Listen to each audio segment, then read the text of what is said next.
এনেছেন, সরকার পরিচালনা করার ব্যবস্থা করে দিয়েছেন, যেই কারণে আজকে আমরা হাজিদের প্রথম ফ্লাইট আল্লাহর রহমতে উদ্বোধন করতে পেরেছি।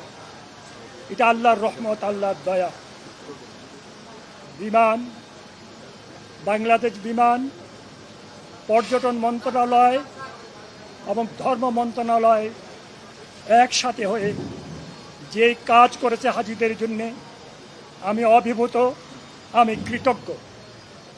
বিমানের কর্মকর্তা কর্মচারীরা যে পরিশ্রম করেছেন, আমি অভিভূত। ধর্ম মন্ত্রণালয়ের কর্মকর্তা কর্মচারীরা যে পরিশ্রম করেছেন, আমি সবার কাছে কৃতজ্ঞ। আমাদের সাংবাদিক ভাইয়েরা যে দায়িত্ব পালন করেছেন, এই জন্যে আমি ওনাদের কাছেও কৃতজ্ঞ। আমি দেশবাসীর কাছে দোয়া চাই, আল্লাহ পাক যেন আমাদের হাজিদেরকে কবুল করে নেন, তাদের হজকে যেন আল্লাহ পাক কবুল করে নেন, তারা যেন সুন্দর সুষ্ঠুভাবে বাংলাদেশে ফিরে আসতে পারে। আর আমাদের স্বাস্থ্য মন্ত্রণালয় যে ভূমিকা রেখেছেন, মাননীয় মন্ত্রী মহোদয় আসছেন, আমরা তাদের কাছেও কৃতজ্ঞ। সবকিছুর মালিক তো আল্লাহ, আল্লাহ যা চান তাই হয়। আমাদেরকে আল্লাহর হুকুম অনুযায়ী চলতে হবে, ন্যায় নিষ্ঠার মধ্যে চলতে হবে, সততার মাধ্যমে চলতে হবে, তাহলে আমরা দেশে শান্তি আনতে পারব। বিশেষ করে আমাদের মাননীয় প্রধানমন্ত্রী তারেক রহমান সাহেব আজকে এই ফ্লাইটের উদ্বোধনী ঘোষণা করেছেন।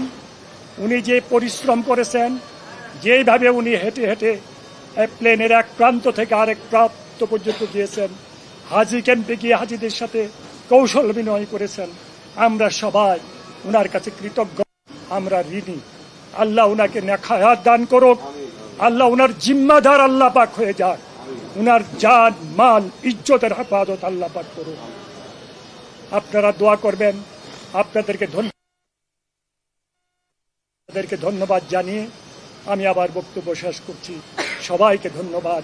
আসসালামু আলাইকুম ওয়া রাহমাতুল্লাহি ওয়া বারাকাতুহু।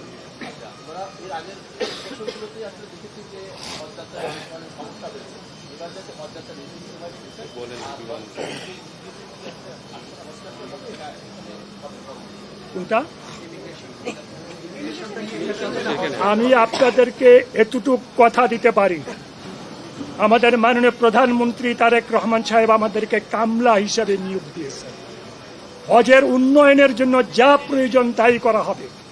কোনো অন্যায়, কোনো অনিয়ম সহ্য করা হবে না। আল্লাহ যদি মেহেরবানি করেন, আগামী হজ আপনাদের মুখ দিয়ে আপনারা বলবেন আগের চেয়ে অতি সুন্দর এবং ভালো হয়েছে, এটা আপনারা স্বীকার করবেন। এবার আমরা যে একটু অল্প সময় পেয়েছি, অল্প সময়ের মধ্যে আগে কখনো ভিসা এইভাবে আগে হয় নাই, আগে কখনো টিকিট এইভাবে আগে হয় নাই, এইভাবে 100% বাড়ি ভাড়া হয় নাই। এটা আল্লাহর মেহেরবানি, আল্লাহর দয়ার। কর্মকর্তা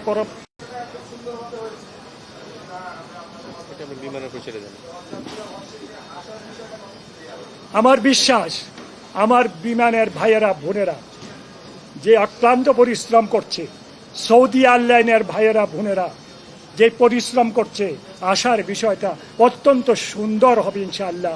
আর আমরা তো যাচ্ছি সৌদি আরবে, আমরা মাননীয় মন্ত্রী হিসেবে যাচ্ছি না, তাদের কামলা হিসেবে যাচ্ছি।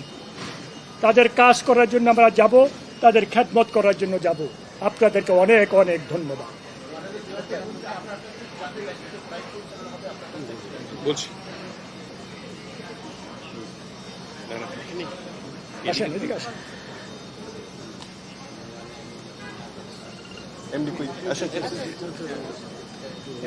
বিসমিল্লাহির রহমানির রহিম। আপনাদের অনেক ধন্যবাদ। আজকে আপনারা জানতে চেয়েছেন, মাননীয় ধর্মমন্ত্রী সমস্ত কিছু বর্ণনা করলেন, কিভাবে হাজিদের ব্যবস্থাপনা হয়েছে। আমাদের এবার মাননীয় প্রধানমন্ত্রী তারেক রহমান সাহেবের নির্দেশে এবং তার নেতৃত্বে হজ যাত্রা যাতে সুন্দর সাবলীল হয় এবং এখানে যাতে কোনো ধরনের অনিয়ম না হয়, সেই ব্যাপারে তিনি একটি নির্দেশনা দিয়েছিলেন।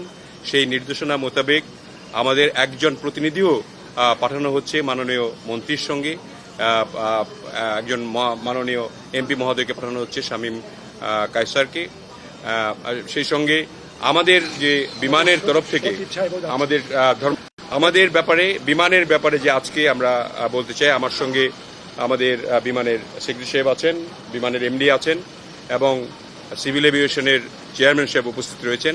অক্লান্ত পরিশ্রম করে সুন্দরভাবে বিগত দিনের চেয়ে সুন্দরভাবে হাজির 14টি এবং বিমানের যাবে আজকে 6টি এবং বাকিগুলি সৌদি এয়ারলাইন্স যাবে, ফাইন্যান্স অ্যান্ড সৌদি এয়ারলাইন্স। তাদের সব মিলিয়ে আমাদের হাজিরা যাবে ৭৮,৫০০। তার মধ্যে আজকে রওনা করলেন ২,৫১৪ জন। আমাদের গত বছরের তুলনায় আপনারা জেনে খুশি হবেন যে আমরা তো অল্প সময় পেয়েছি, সেই হিসাবেও বিমানের তরফ থেকে হাজি ক্যাম্পে যেমন ধর্ম মন্ত্রণালয় ব্যবস্থাপনার একটা সুব্যবস্থা করেছে, আমরাও আমাদের যথাসাধ্য চেষ্টা করে আমরা আপাতত এইবার ১২,০০০ টাকা টিকিটের দাম কমিয়েছি এবং আগামীবার আরও বেশি কমাবো বলে আমরা আশা রাখি। এবং এই পর্যটনের খাবার এবার দেওয়া হয়েছে যাতে করে খাবার সুস্বাদু হয়, স্বাস্থ্যকর হয়, মান ভালো হয়, এই জন্য আমরা এই ব্যবস্থাটি করেছি। আগামীবার হজ যাত্রা আরও সুন্দর হবে, সাবলীল হবে এবং হাজিরা আর এই বিগত দিনের মতো এই কষ্টে পড়বে না, এটা আমরা আশা রাখছি। আপনাদেরকে অনেক ধন্যবাদ। Any question?